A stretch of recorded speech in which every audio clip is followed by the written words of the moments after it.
This past week, Funcom released a quality of life patch and a couple of hotfix patches for Conan Exiles. The quality of life patch added some new content to the game and fixed multiple bugs. With this new patch, Funcom was looking to provide hardened veterans of the game more of a challenge, and to accomplish this, Funcom adjusted the difficulty curve to better conform to player progression.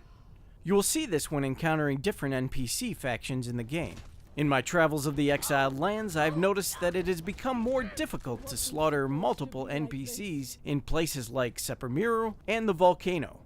Funcom also adjusted the difficulty curve for animals and monsters, and now many animals and monsters may spawn as elite versions of themselves. I also noticed that they have added very large snakes to the game, and salamanders are now spitting poison at you.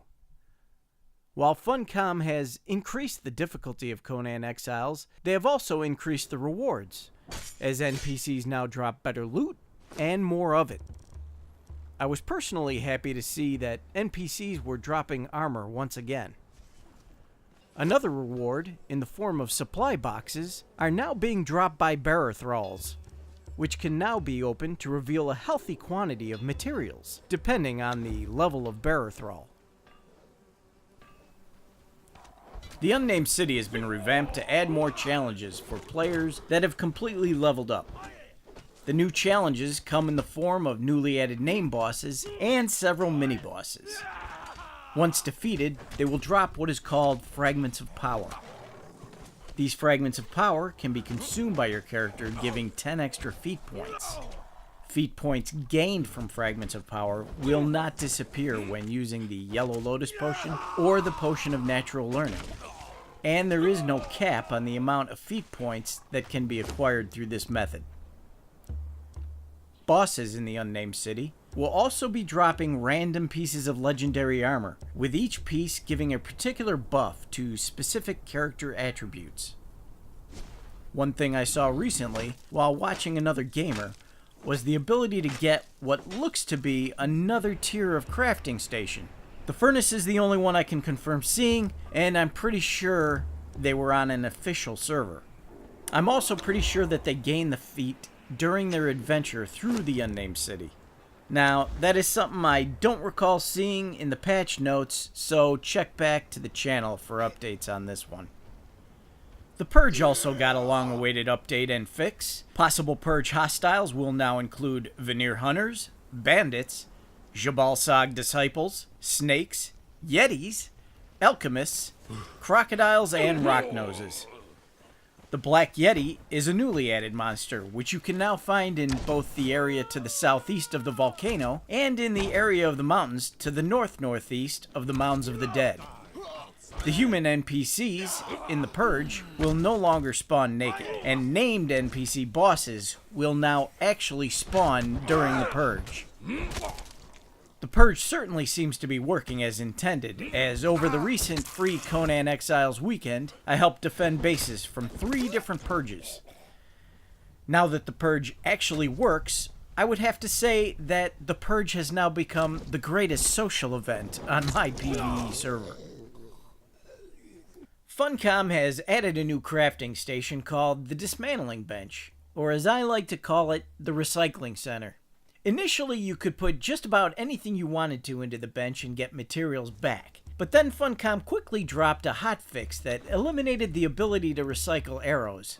This is because recycling the arrows was giving back more materials than it actually took to make them in the first place. As a rule, in order to get back the most mats, I would say only use the Dismantling Bench for items that you are unable to use the Dismantle option in your action wheel. Speaking of crafting stations, you can now return crafting stations and storage containers to your inventory. This, however, does not include altars, wheels of pain, or animal pens. There was an initial bug with this new feature that would automatically produce all the recipes of the thrall you had in the crafting station when returning it to your inventory, without having any materials for it. Really wish I had noticed that one a lot sooner, as Funcom quickly dropped a hotfix for that bug as well. Some additions to this update geared for the role-playing community include a new VoIP system which ties into your character's mouth movements. a new feat called Bone Shaper, which allows your character to make dice, and the ability for your character to have a biography that can be seen by anyone you choose to make it visible to. There are a few other items of note from this update that I want to list real quickly here. Frost Giants and Rock Nose Kings now have more hit points. The Giant Spider's special attack now does a lot more damage. Skeletons and the Drags are a lot harder now. Undead enemies are now immune to bleeds and poisons, which makes sense. Exploding imps now have an additional 50% chance of dropping volatile glands. The bark byproduct has now been moved from the Carpenter's Bench to the improved Carpenter's Bench. The Steelfire cost of Dragon Powder has been halved. Daggers and maces now have 5% more penetration, and their hitboxes for their attacks have been extended slightly. The compost heaps now provide the delicacy of fat grubs. Fermentation barrels, bonfires, stoves, campfires, and firebowl cauldrons now have directional arrows to better indicate where thralls will be located when placed. Oil has been removed from the insulated wood recipe. Coal nodes no longer give stone and instead give an increased amount of coal. Voice chat should no longer activate while typing. And last but not least, you can now see where your clan members are on the map. Overall, it looks like Funcom did a pretty good job with this update. They did what they set out to accomplish, which was adding new content, balancing the game, and fixing a bunch of bugs. Although the one bug I am still getting every now and then is the stuttering stamina bug, where I can't move forward without using the character's roll animation. I find the game is virtually unplayable when this bug occurs. That said, I still love this game for the building aspect and its beauty. Conan Exiles was the best $20 I spent in 2017, hands down. If you're into games with an extensive building aspect to it, or are into multiplayer RPGs, pick it up if you get a chance on Steam. With or without the endless modding options, you'll get your money's worth out of this game. Thanks for watching, and have fun gaming, everybody.